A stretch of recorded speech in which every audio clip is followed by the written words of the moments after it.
Hi everybody, it is Julia from Julia K Art Studio here, and today I thought I was going to share with you a project using the Lost and Found set. So here's just a quick reminder if you forgot or if you haven't seen the Lost and Found watercolors. And I'm going to use those. I'm also going to use a few other things from the Lost and Found collection to make I think a pretty nice, easy art piece that you can follow along and do yourself. So what I started off by doing is a simple rainbow, and I picked my colors. I mixed Astrid and Ole, which is the red and the blue.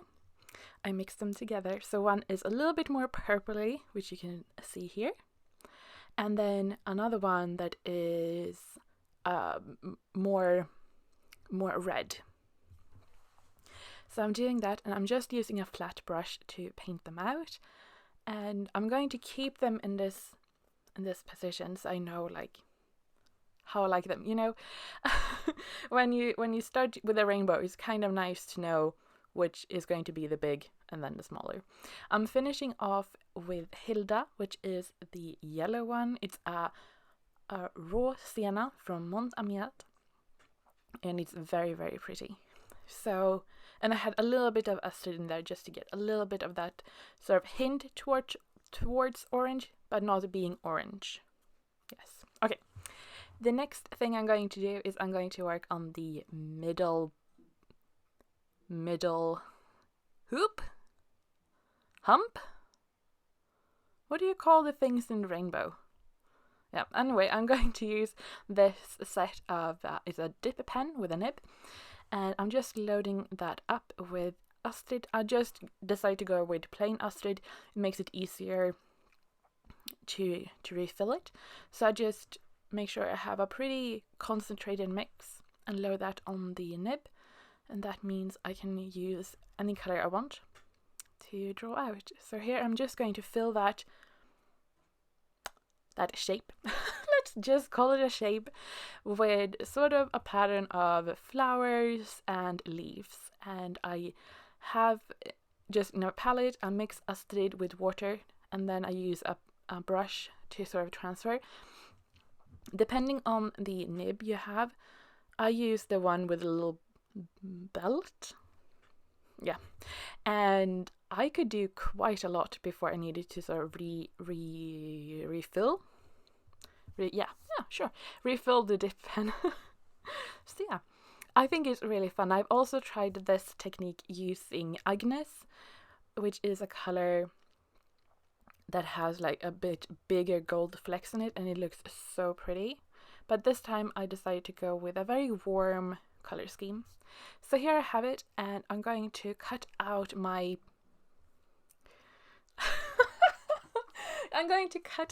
rainbow hoops, bumps, shapes. Yeah, you know. And this piece, I mean, it could have been done here. I mean, you could just paint these shapes on a white piece of paper, leave it at that, and it's done.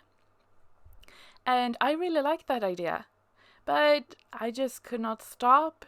So we are going to add a few extra steps because I can. So here we have the three main ones, but I'm going to take the shape that is between the biggest one and the flower one, you can see here, and I decide to flip it over so that the shapes doesn't line up, so I will get a little bit of a wonky shape. Yes. And I'm going to use this set of Mica flakes, and I'm going to use the one that is number 5. I was going to say number 6. Number 5, which is a very pretty gold one. So I have this shape, and I'm just going to use glue, any white PVC, PVA, you know, the white sort of school wood glue, anything like that. And I'm just covering the space and then dipping on the flakes. I think it would look very cool to mix the different colors here, but I decided to just go in with these flakes, and I'm starting off with the bigger shapes because when I have done this and I have like got a pretty good coverage with that, I'm going to go in with the smaller pieces to sort of fill up the space.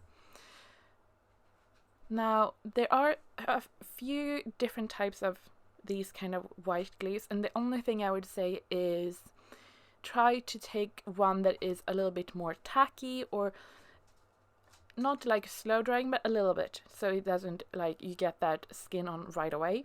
Because here you can see I'm using this pigment.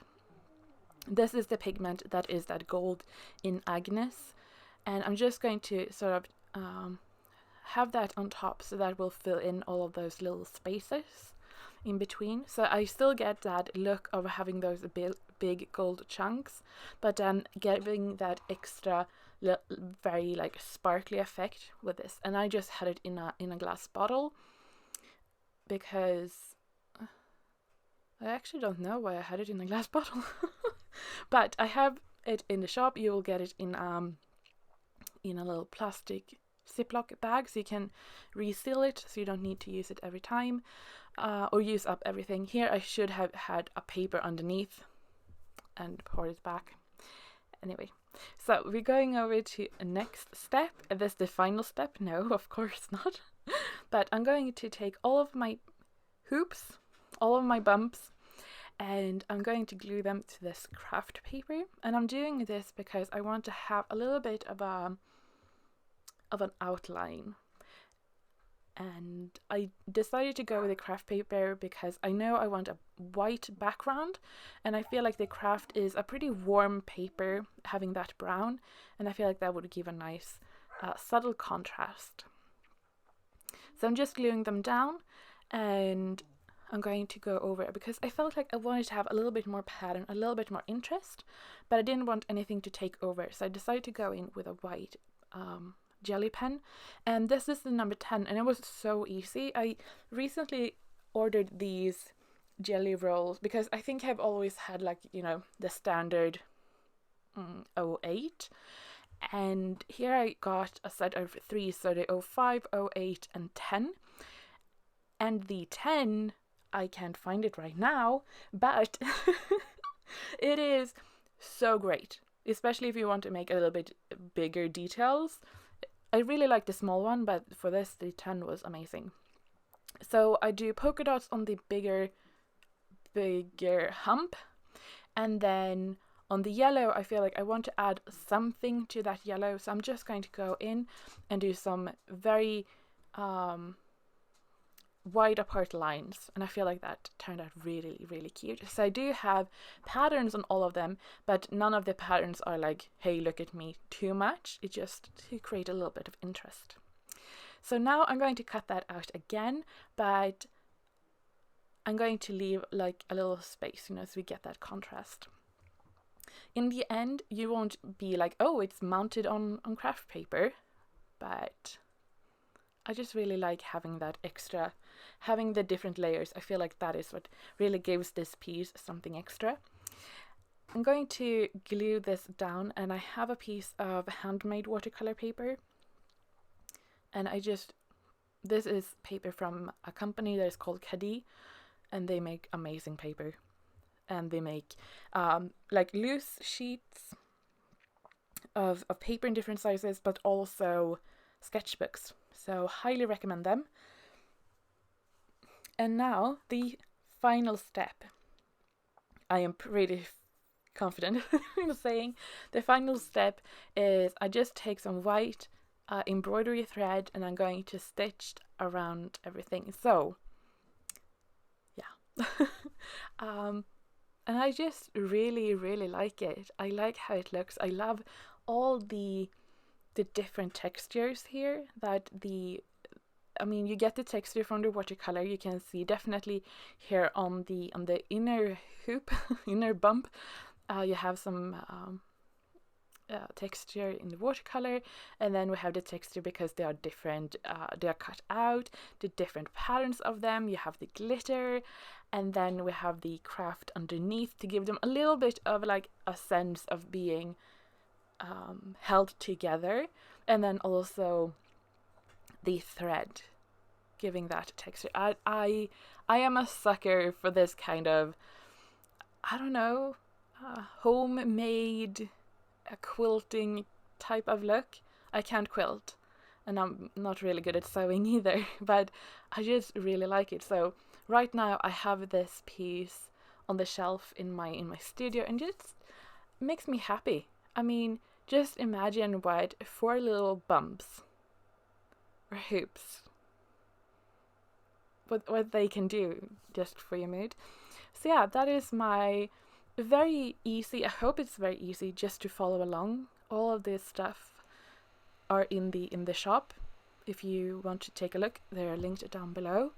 And I hope this video give you some inspiration. And if you don't want to do it as a piece to hang up on your wall, consider just making it in your sketchbook, or as a card, or in an art journal. I just feel like it was so much fun, and I'm so happy with it because it makes me happy to look at it. And I hope it makes you happy too. So thank you so much for watching. I hope you have enjoyed it. Linked down below to everything, and I hope you have a wonderful day.